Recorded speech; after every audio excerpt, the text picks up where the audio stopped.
Albert Einstein once said, everybody's a genius, but if you judge a fish by its ability to climb a tree, it will live its whole life believing that it is stupid. Ladies and gentlemen of the jury, today on trial we have modern day schooling. Glad you could come. Not only does he make fish climb trees, but also makes them climb down and do a 10-mile run. Tell me, school, are you proud of the things you've done? Turning millions of people into robots, do you find that fun? Do you realize how many kids relate to that fish swimming upstream in class, never finding their gifts, thinking they are stupid, believing they are useless? Well, the time has come, no more excuses. I call school to the stand and accuse him of killing creativity, individuality, and being intellectually abusive. He's an ancient institution that has outlived his usage. So, Your Honor, this concludes my opening statement, and if I may present the evidence of my case, I will prove it. Proceed. Exhibit A. Here's a modern day phone. Recognize it? Here's a phone from 150 years ago. Big difference, right? Stay with me. Here's a car from today, and here's a car from 150 years ago. Big difference, right? Well, get this. Here's a classroom of today, and here's a class we used 150 years ago. Now ain't that a shame? In literally more than a century, nothing has changed. Yet you claim to prepare students for the future? But with evidence like that, I must ask, do you prepare students for the future or the past? I did a background check on you and let the record show that you were made to train people to work in factories, which explains why you put students in straight rows, nice and neat, tell them sit still, raise your hand if you want to speak, give them a short break to eat, and for 8 hours a day tell them what to think. Oh, and make them compete to get an A letter which determines product quality, hence grade A of meat.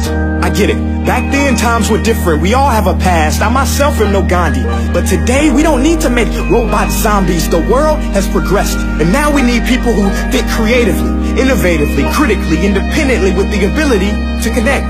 See, every scientist will tell you that no two brains are the same. And every parent with 2 or more children will confirm that claim.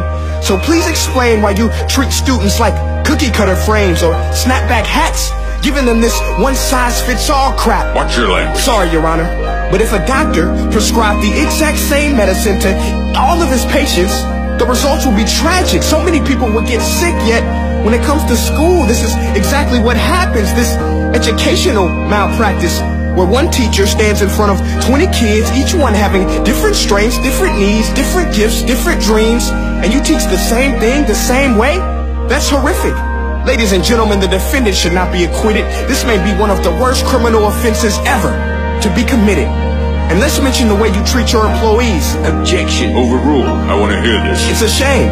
I mean, teachers have the most important job on the planet, yet they're underpaid?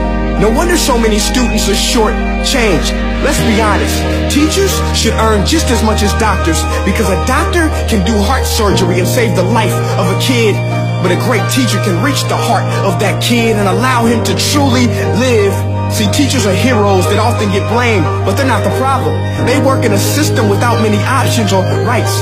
Curriculums are created by policymakers, most of which have never taught a day in their life. Just obsessed with standardized tests. They think bubbling in a multiple choice question will determine success. That's outlandish. In fact, these tests are too cruel to be used and should be abandoned, but don't take my word for it. Take Frederick J. Kelly, the man who invented standardized testing, who said, and I quote, "These tests are too cruel to be used and should be abandoned." Ladies and gentlemen of the jury, if we continue down this road, the results will be lethal. I don't have much faith in school, but I do have faith in people.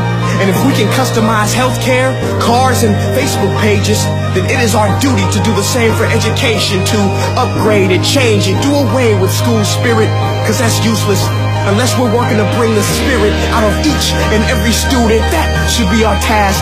No more Common Core. Instead, let's reach the core of every heart in every class. Sure, math is important, but no more than art or dance. Let's give every gift an equal chance. I know this sounds like a dream, but countries like Finland are doing impressive things. They have shorter school days. Teachers make a decent wage. Homework is non-existent, and they focus on collaboration instead of competition. But here's the kicker, boys and girls. Their educational system outperforms every other country in the world. Other places like Singapore are succeeding rapidly. Schools like Montessori, programs like Khan Academy. There is no single solution, but let's get moving. Because while students may be 20% of our population, they are 100% of our future. So let's attend to their dreams, and there's no telling what we can achieve. This is a world in which I believe, a world where fish are no longer forced to climb trees. I'll rest my case. Hey guys, my name is Prince EA, and I want to say thank you so much for watching my video. But now, I want to know what you think. How can we together create a more efficient, effective, and just better future of learning?